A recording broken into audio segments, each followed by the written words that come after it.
ناظرین اکرام، محفل عشق کی ایک اور پرنور محفل کے ساتھ آپ کی میزبان مسکان سنبل صدیقی حاضر خدمت ہے۔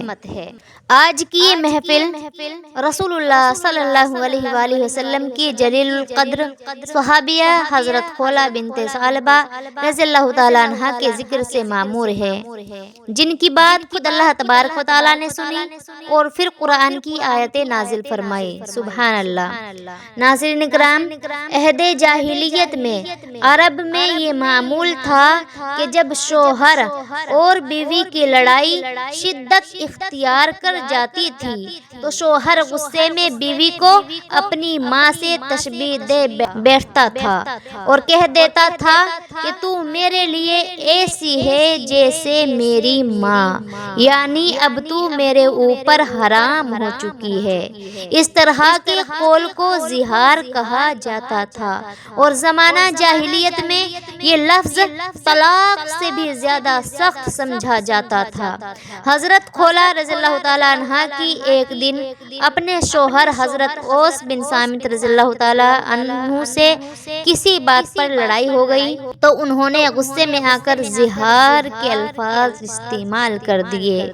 یہ الفاظ سنتے ہی حضرت خولہ بنت ثعلبہ رضی اللہ تعالیٰ عنہا پر تو گویا پہاڑ ٹوٹ پڑا۔ فوراً رسول اللہ صلی اللہ علیہ وآلہ وسلم کی بارگاہ میں حاضر ہوئی اور فریاد کی، یا رسول اللہ صلی اللہ علیہ وآلہ وسلم، غضب ہو گیا، میرے شوہر نے مجھ کو زہار کے الفاظ کہہ دیے ہیں۔ یہ بہت بڑی بات تھی اس وقت۔ ناظرین اکرام، اللہ کے رسول نے ان کی یہ حالت دیکھی تو آپ بھی بہت افسردہ ہوئے اور پورا معاملہ سنا، پوری کہانی سنی کہ کیا ہوا، کیسے ہوا، اور یہ سب سننے کے بعد ارشاد فرمایا کہ خولہ، جو کچھ تم نے بیان کیا ہے اس کے مطابق تو تم اب واقعی اپنے شوہر پر حرام ہو گئی ہو۔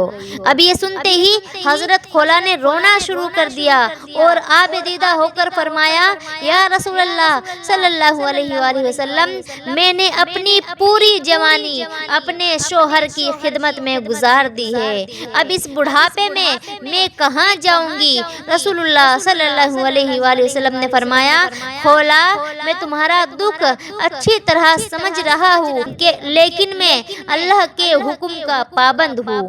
زہار سے متعلق مجھ پر کوئی نیا حکم ابھی نازل نہیں ہوا ہے۔ اور ناظرین اکرام، سورہ نجم میں تو اللہ کے رسول کی شان ہی یہ بیان ہوئی ہے نا کہ آپ اپنی مرضی سے کچھ بھی کبھی بھی نہیں کہتے تھے، سراسر وہی کہتے تھے جو آپ پر وحی کی جاتی تھی۔ تو زہار کا بھی اب یہی معاملہ تھا۔ رسول اللہ نے اس پر وہی کچھ فرمایا جو حق ہے، لیکن سامنے کون ہے؟ حضرت خولہ۔ وہ ایک ضعیف خاتون ہے، ایک مجبور بیوی، ایک بے بس ماں۔ جب انہیں اپنے مسئلے کا کوئی حل نہ ملا، کوئی سلوشن نہ ملا جو وہ ایکسپیکٹ کر رہی تھی، جو وہ سوچ کر آئی تھی، تو پھر ایک بحث و تکرار شروع کر دی۔ سامنے رسول اللہ صلی اللہ علیہ وآلہ وسلم ہے، آقائے دو جہاں ہے۔ کہا، یا رسول اللہ صلی اللہ علیہ وسلم، جب میرے شوہر نے طلاق کا نام ہی نہیں لیا تو پھر پہلی بات مجھ کو طلاق ہو کیسے گئی؟ میں اپنے شوہر پر حرام کیسے ہو گئی؟ یا رسول اللہ صلی اللہ علیہ وآلہ وسلم، میں اپنے شوہر کی ماں کیسے بن سکتی ہوں بھلا؟ اس کی ماں تو صرف وہ عورت ہے نا جس نے اسے جنم دیا ہے۔ اے اللہ کے رسول صلی اللہ علیہ وسلم، اگر دور جہالیت کی رسم یہ ختم نہ ہوئی تو میں اور میرے بچے تباہ و برباد ہو جائیں گے اور میرا بوڑھا شوہر بھی در بدر کی ٹھوکریں کھاتا پھرے گا۔ کہا، آپ کوئی نہ کوئی حل تو بتائے۔ کہا کہ آپ کوئی نہ کوئی حل تو ضرور بتائے۔ رسول اللہ صلی اللہ علیہ وسلم نے ان کی یہ ذہنی حالت، ان کی یہ دلی کیفیت خوب سمجھ رہے تھے۔ کہا کہ آپ کوئی نہ کوئی حل تو بتائے۔ رسول اللہ صلی اللہ علیہ وسلم ان کی یہ ذہنی حالت، ان کی یہ دلی کیفیت خوب سمجھ رہے تھے، افسردہ بھی تھے، اس لیے آپ نے ان کے اس بحث مباحثے مباحثہ کا بالکل برا نہیں مانا، بلکہ فرمایا کھولا تم ایسا کرو کہ اپنے میکے واپس چلی جاؤ۔ سامنے پھر حضرت کھولا ہے، انہوں نے یہ سنا تو کہنے لگی یا رسول اللہ کون سا میکا؟ میرے ماں باپ بھائی تو اللہ کی راہ میں شہید ہو گئے، ماں بھی فوت ہو گئی ہے، پیچھے کوئی باقی بچہ ہی نہیں، تو میں کس کے گھر جاؤں؟ نہ بھائی کا گھر ہے، نہ ماں کا گھر ہے، نہ باپ کا گھر ہے، اس زمین پر اپنے چھوٹے چھوٹے بچوں کو لے کر میں کہاں جاؤں گی؟ در بدر کی ٹھوکریں کھاؤں گی۔ یہ ایک ماں کی فریاد تھی جس کی بے بسی دیکھ کر وہاں موجود صحابہ کی آنکھوں سے بھی آنسو جاری ہو گئے۔ آپ امیجن کیجئے ناظرین کرام کہ رسول اللہ صلی اللہ علیہ وسلم آقائے دو جہاں وہاں پر موجود ہے، وہ جو حکم فرماتے اس پر اسی طرح سے عمل کیا جاتا تھا۔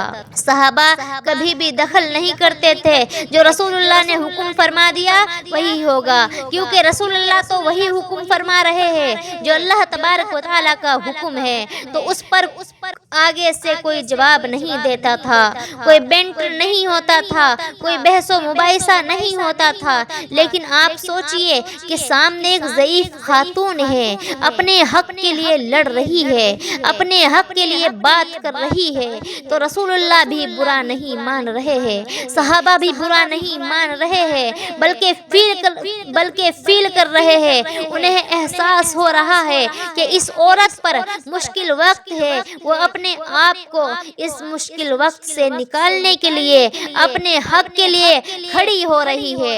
ماشاءاللہ سبحان اللہ۔ اب ایک طرف جتنے صحابہ وہاں موجود ہیں وہ بھی آب دیدہ ہے، اب دوسری جانب حضرت خولا بنت ثعلبہ رضی اللہ تعالی عنہا، جب انہوں نے اپنے بچوں کو در بدر ہوتے ہوئے نہیں ہے کوئی دنیا میں ہمارا یا رسول اللہ، نہیں ہے کوئی دنیا میں ہمارا یا رسول اللہ، ہمیں تو آپ ہی کا ہے سہارا یا رسول اللہ، سہارا یا رسول اللہ۔ تڑپتا ہے میرا یہ دل، ترستی ہے میری آنکھیں، تڑپتا ہے میرا یہ دل، ترستی ہے میری آنکھیں، بلا لو اب مدینے میں خدا را یا رسول اللہ، خدا را یا رسول اللہ، نہیں ہے کوئی دنیا میں ہمارا یا رسول اللہ، ہمیں تو آپ ہی کا ہے سہارا یا رسول اللہ، سہارا یا رسول اللہ۔ خدا جب تم سے فرمائے کہ لاؤ اپنی امت کو،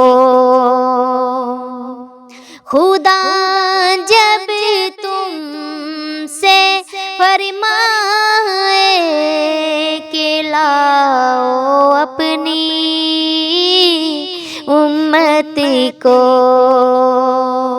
ہماری طرف بھی کر دینا، ہماری طرف بھی کر دینا اشارہ یا رسول اللہ، اشارہ یا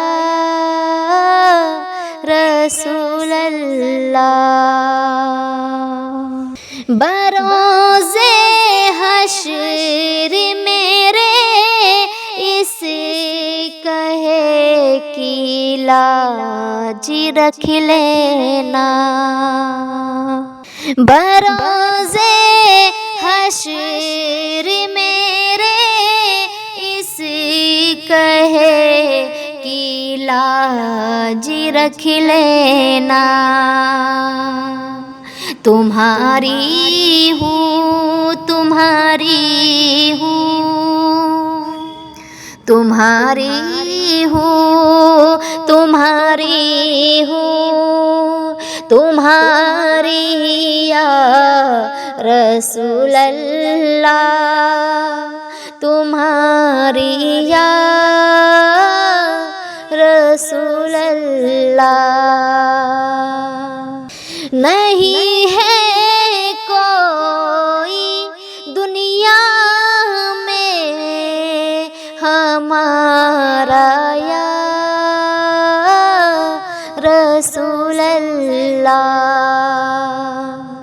ہمیں تو آپ ہی کا ہے سہارا یا رسول اللہ، سہارا یا رسول اللہ۔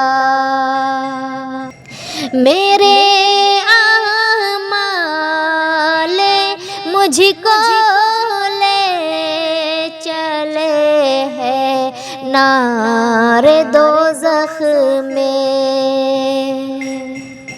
میرے اعمال مجھ کو لے چلے ہیں نار دوزخ میں، کہوں کس منہ سے میں بھی ہوں، کہوں کس منہ سے میں بھی ہوں تمہاری یا رسول اللہ، تمہاری یا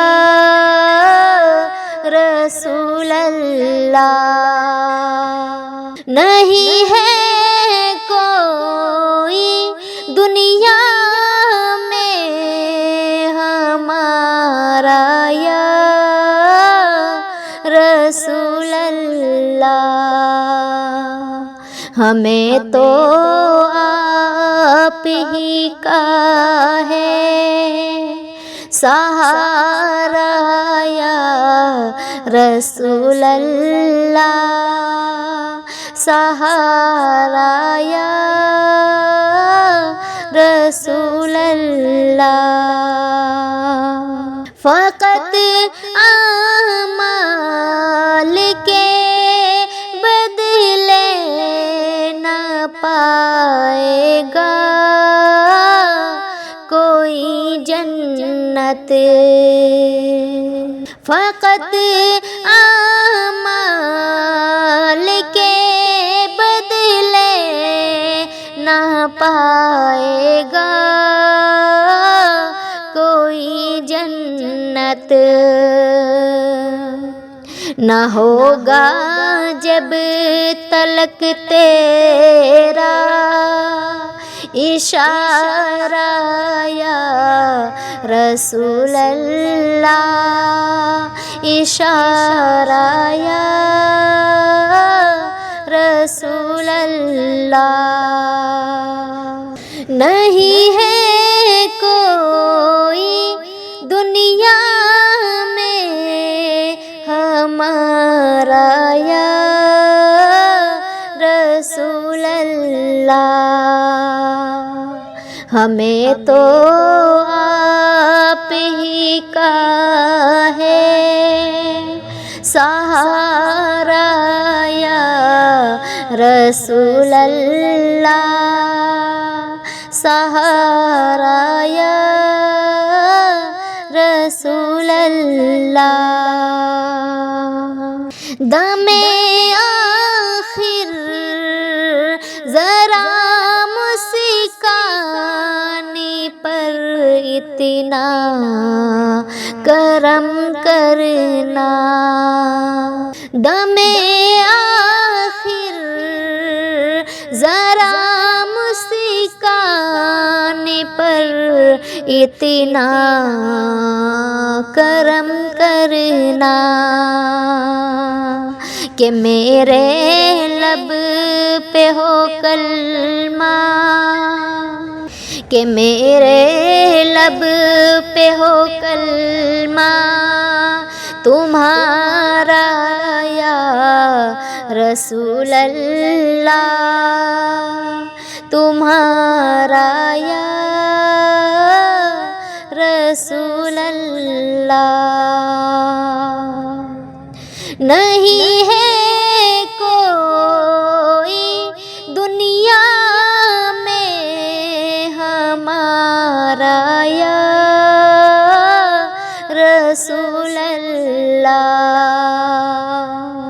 ہمیں تو آپ ہی کا ہے سہارا یا رسول اللہ، سہارا یا رسول اللہ۔ اب ایک طرف جتنے صحابہ وہاں موجود ہیں وہ بھی آپ دیدہ ہے، اور اب دوسری جانب حضرت خولا بنت ثعلبہ رضی اللہ تعالی عنہ جب انہوں نے اپنے بچوں کو در بدر ہوتے ہوئے اور اپنے بسے بسائی گھر کو ٹوٹتے ہوئے دیکھا تو وہی مسجد نبوی کے کونے میں جائے نماز بچھائی اور اللہ سے فریاد کرنے لگی، اے پروردگار، اے رحمان و رحیم، ایک بے بس بیوی، ایک مجبور ماں اور تیری مظلوم بندی تیری بارگاہ میں یہ فریاد لے کر آئی ہے کہ اس بڑھاپے میں مجھے در بدر ہونے سے بچا لے۔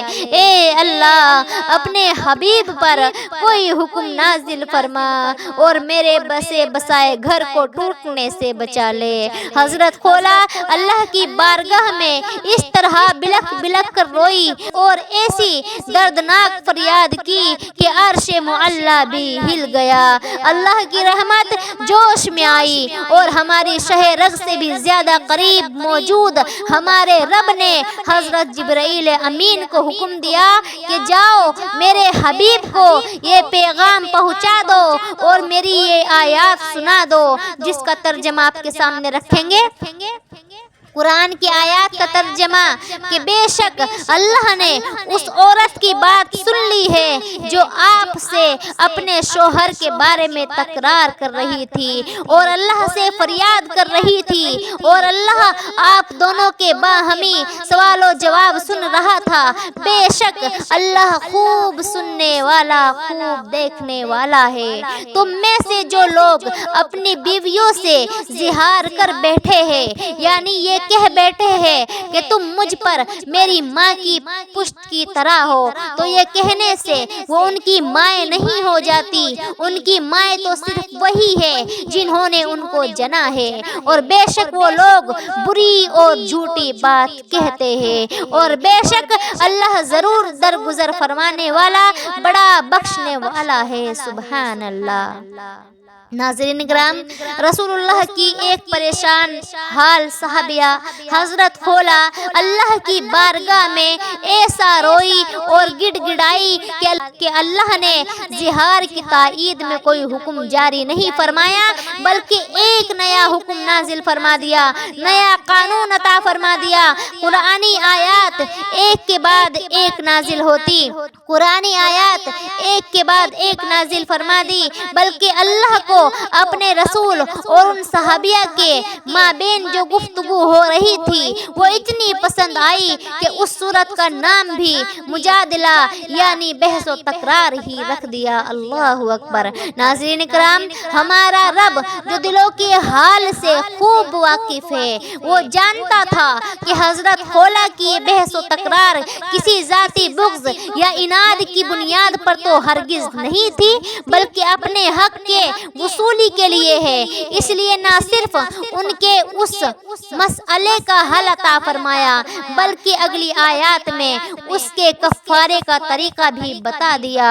سورہ مجادلہ کی یہ آیات ہے 3 اور 4۔ ترجمہ آپ کے سامنے رکھیں گے۔ ترجمہ یہ ہے، اور جو لوگ اپنی بیویوں سے زہار کر بیٹھے ہیں، پھر جو کہا ہے اس سے پلٹنا چاہے تو ایک غلام یا باندی کا آزاد کرنا لازم ہے قبل اس کے کہ وہ ایک دوسرے کو مس کرے۔ تمہیں اس بات کی نصیحت کی جاتی ہے اور اللہ ان کاموں سے خوب آگاہ ہے جو تم کرتے ہو۔